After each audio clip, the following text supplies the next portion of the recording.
16 मई 2014 को जब मोदी सरकार के बनने की खबर आई तो लोगों के दिलों में उम्मीदों ने इतना घर कर लिया था कि हर कोई चाहता था कि सरकार बस अब कोई जादू की छड़ी घुमाए और सारी परेशानियां दूर हो जाएं। लेकिन मोदी सरकार आते ही सरकार को महंगाई के जिन्न ने पकड़ लिया और रही सही कसर देरी से आए मानसून ने पूरी कर दी।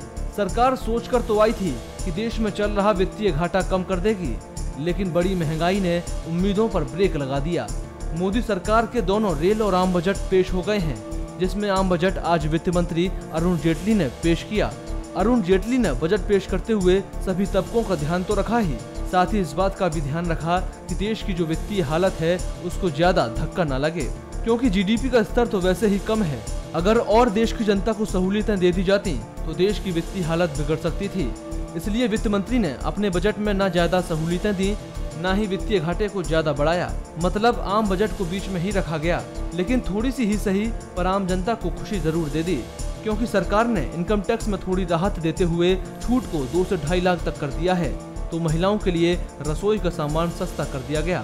साथ ही देश में विकास करने वाली परियोजनाओं को भी मंजूरी दे दी गई। As finance minister, I am bound to usher in a policy regime that will result in a desired macroeconomic outcome of higher growth, lower inflation, sustained level of external balance and prudent policy stance. We shall leave no stone unturned in creating a vibrant and strong India. The prevailing economic situation presents a great challenge. Currently, we permit 26% FDI in defense manufacturing. The composite cap of foreign exchange is being raised to 49% with full management control, Indian management and control through the FIPB route. The target of 4.1% fiscal deficit is indeed daunting. Difficult as it may appear, I have decided to accept this target as a challenge. तो वहीं प्रधानमंत्री नरेंद्र मोदी ने वित्त मंत्री अरुण जेटली को बधाई देते हुए कहा कि ये बजट विकास को बढ़ावा देने वाला है।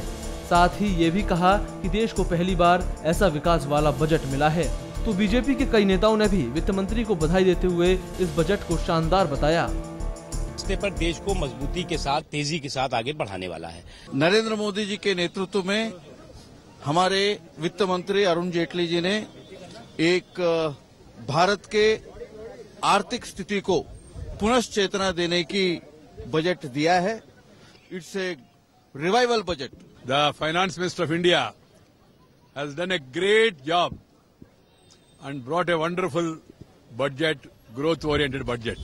The country will be happy and the opposition will be unhappy. लेकिन विपक्षी नेताओं को मोदी विजन पर दौड़ता जेटली का आम बजट बिल्कुल पसंद नहीं आया। आप ही सुनिए विपक्षी नेताओं ने बजट पर किस तरह की अपनी प्रतिक्रियाएं दी हैं। थिंकिंग बापू का जो कंसेप्ट था उसको तो स्वदेशी जो नारा था बीजेपी का पहले क्या रास्ता छोड़ दिया। कहाँ स्वदेशी नारा लगाने वाले लोग कहाँ छुपे हो बीजेपी में। देसी मुर्गी बिलायती बोल सब चीज आएगा आएगा आएगा, सब्जी आएगा, ठंडा घर में जाएगा। ये सारा बजट देखो 2 लाख तो छूट पहले था ही 50,000 बढ़ा दिए। क्या कमाल कर दिए। दूरगामी विजन है, क्या एक नया आइडिया है, क्या एक जबरदस्त नया सोच है, क्या एक नई नीति है, टैक्स स्ट्रक्चर पे क्या नया रिफॉर्म है। मैं आपसे जानना चाहूंगा और अगर आप मुझे एजुकेट कर सके तो मैं खुश होऊंगा। 99% काम हमारा किया हुआ, शुरुआत किया हुआ, उस पर कुछ एलोकेशन किया गया है। ये कम से कम कृपा की कि उसको बंद नहीं किया। बजट दिया उसका एक तरह से थोड़ी बहुत चाशनी लगा करके ये पेश किया गया। इसमें ना अच्छे दिन हैं ना बुरे दिन हैं, यानी जहाँ खड़े थे वहीं खड़े हैं हम लोग।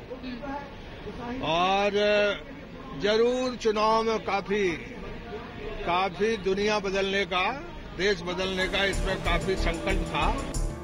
मोदी ने चुनावों से पहले देश की जनता से जैसे वादे किए थे और देश की आम जनता ने जैसी उम्मीदें मोदी से लगाई थी, वैसा तो बजट विशेषज्ञों के मुताबिक देखने को नहीं मिला। लेकिन बजट ना तो अच्छा था और ना ही खराब। ये जरूर कह सकते हैं कि विकास की ओर ध्यान देने वाला बजट था, ना कि गरीबों को ध्यान में रखकर लाया गया बजट। इसलिए इस बजट से देश की जनता कितना खुश होगी और कितना नाखुश, ये तो अब वक्त ही तय करेगा। साथ ही ये भी तय होगा कि क्या ये अच्छे दिनों का आम बजट है। खबर फास्ट के लिए स्पेशल डेस्क से शशांक गौड़ की रिपोर्ट।